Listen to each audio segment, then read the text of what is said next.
NEET UG paper leak विवाद से संबंधित 38 याचिकाएं जिन पर सुप्रीम कोर्ट में मुख्य न्यायाधीश यानी सीजेआई डीवाई चंद्रचूड़ की अध्यक्षता वाली बेंच ने सुनवाई की। इस बेंच में मुख्य न्यायाधीश चंद्रचूड़ के अलावा जस्टिस जेबी पाद्रीवाला और मनोज मिश्रा भी थे। मामले पर सुनवाई करते हुए सीजेआई चंद्रचूड़ ने याचिकाकर्ता और एनटीए का पक्ष रखने वाले वकीलों से बहुत सारे सवाल पूछे। तो क्या क्या हुआ कोर्ट में, सुप्रीम कोर्ट ने याचिकाकर्ता से क्या क्या सवाल पूछे, इस दौरान वकील ने क्या कुछ कहा, चलिए जानते हैं। याचिकाकर्ता के वकील ने बेंच से कहा, नीट 2024 पेपर लीक होने के कई मामले सामने आए हैं। पटना पुलिस ने एफआईआर दर्ज की है। यह भी कहा कि यह आश्चर्यजनक है कि 67 कैंडिडेट को 100% मार्क्स मिले थे। तब सीजेआई ने पूछा, आप कह रहे हैं नीट यूजी परीक्षा दोबारा हो, ऐसे में बताइए कि आपके पास पेपर लीक के क्या सबूत हैं। याचिकाकर्ता ने कहा, सुप्रीम कोर्ट के ऐसे मामलों में कई फैसले हैं। इस मामले में परीक्षा की पवित्रता से समझौता हुआ है। लाभार्थियों को ट्रैक करना पूरी तरह से संभव नहीं है। ऐसे में परीक्षा को रद्द किया जाना चाहिए।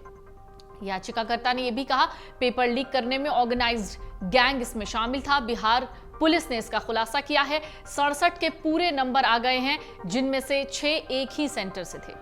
तब सीजेआई ने पूछा, जिन 67 के पूरे नंबर आए उनमें से कितनों को ग्रेस मार्क्स मिले थे। याचिकाकर्ता ने कहा, किसी को नहीं। 1563 में से 6 के पूरे नंबर आए हैं। तब सीजेआई ने पूछा, क्या सबूत है जिसके आधार पर दोबारा से परीक्षा की मांग कर रहे हैं।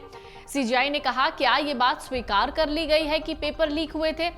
एनटीए की तरफ से एसजी तुषार मेहता कहते हैं, सिर्फ एक जगह पर वहां आरोपियों की गिरफ्तारी हो गई है और फायदा लेने वाले छात्रों की पहचान हो गई है, उनका रिजल्ट रोक लिया गया है।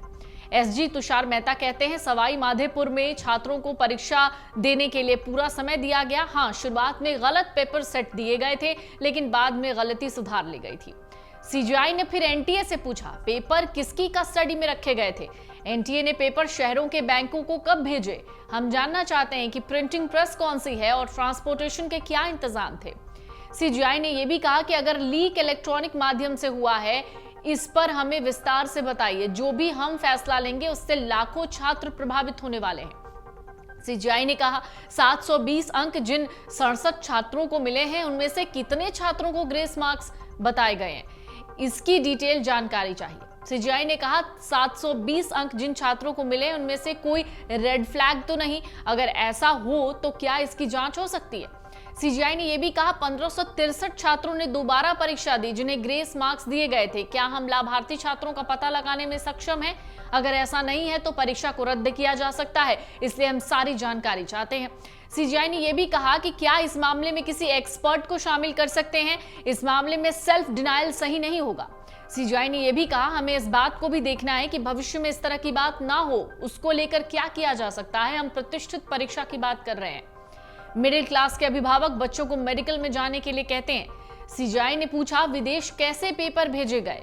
इन सब बातचीत के बीच में अभी तक फिलहाल कोई फैसला नहीं आया है। अगर आप ये वीडियो YouTube पर देख रहे हैं तो हमारे चैनल को सब्सक्राइब करें और बेल आइकन को दबाना ना भूलें। अगर आप Facebook पर ये वीडियो देख रहे हैं तो हमारे पेज को लाइक करें।